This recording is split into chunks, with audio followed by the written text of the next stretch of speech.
Hi everyone, this is Evan Langert with the Langert Commercial Group, and today I want to talk to you about double checking or verifying the amount of space that you're leasing prior to signing your lease. This might seem like a bit of a picayune detail to some of you. After all, you're probably thinking, well, this is a landlord's building. They've got architects, they've got engineers and other professionals. I'm sure that they know what the size of my space is. And if we go a year or two down into the lease and I find out that my 5,000 square foot space is really a 4,500 square foot space, we'll just change the lease and I'll get some of my money back from my overpayment and we'll just move on.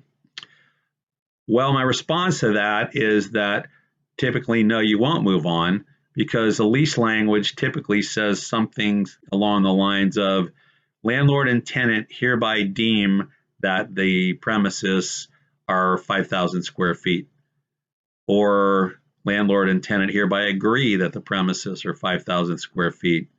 So what you've done by signing a lease with that language in it is if you go find out that your 5,000 square foot space is really 4,500 square feet, it doesn't matter. You've agreed in the lease that the space is 5,000 square feet. And trust me, in the vast majority of circumstances, a landlord will not go back and take that number down and reduce your rents.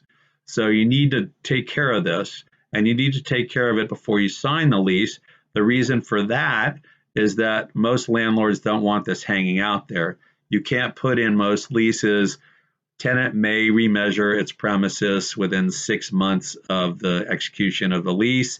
And if tenant's remeasurement shows that the space is off, then the parties agree to revisit the matter and to ascertain the proper square footage and revise the lease accordingly. They won't do that. Very infrequently will they do that.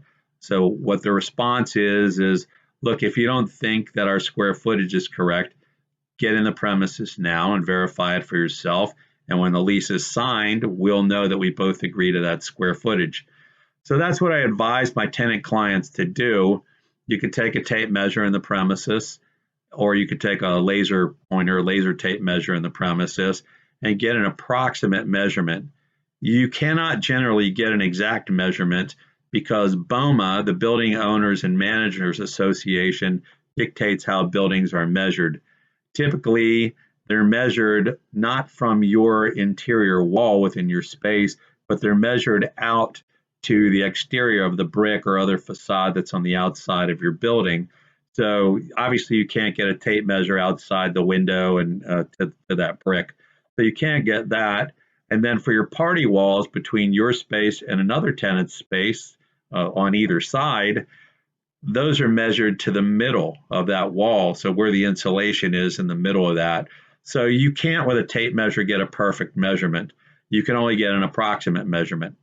So if you go in there and you have a 5,000 square foot space and the space measurement that you conduct ends up at 4,900 or 4,850, then you look at it and say, okay, we're in the ballpark and it's probably 5,000 or darn close to it.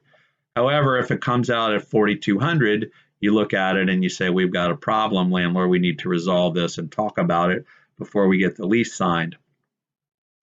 Now, there's another aspect to remeasuring the premises or determining the measurement of the premises, and this is more often the case in office buildings than it is in other properties, but it can happen in other properties too, and that is the difference between the gross leasable area of a building and the net rentable area. Now, let me back up and say that these phrases are used differently in different parts of the country, and there are other terms that get used in their place in various parts of the country. So you need to be careful. But the concept is if you lease 5,000 square feet of office building, gross leasable office space, then you don't have 5,000 square feet. If there's a lobby in your building, stairwells, elevator, public bathrooms, all of these common areas are divvied up amongst the different tenants. So if you have 10% of the building, then 10% of that common area is going to be lumped in with your premises and you're going to be paying rent for it. I've got a story that happened several years ago. I went to a tenant that said that it wanted 12,500 square feet. As a matter of fact, the COO of the company was an architect hobbyist or hobbyist architect, not sure how you'd phrase that.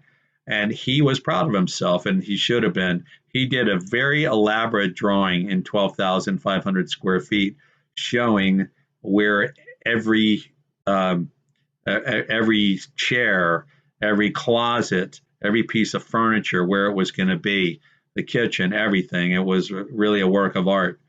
The problem was that he did not realize that if they leased 12,500 square feet, which he told me was what they needed to lease, they were not going to get 12,500 square feet. So we ended up leasing 15,500 square feet. Had I not pointed this out to him and had they gone ahead and leased 12,500 square feet without consulting me or bringing me in, then they would have leased the space, brought all their furniture and their furnishings in, put them all in there, and would have seen that we don't fit in this space, and we just signed a 10-year lease for this space. So I'm going to cover in another video more in depth on the difference between gross leasable and net rentable.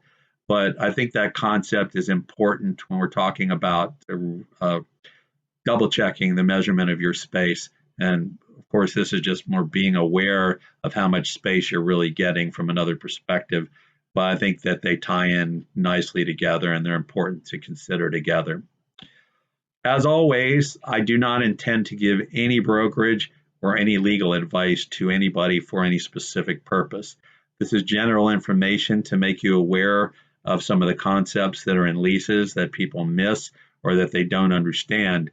If you want to talk specifically about your lease or your situation, call me at 443-529-0505.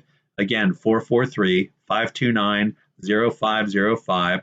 You can also email me. I'm at elangert@thelangertgroup.com.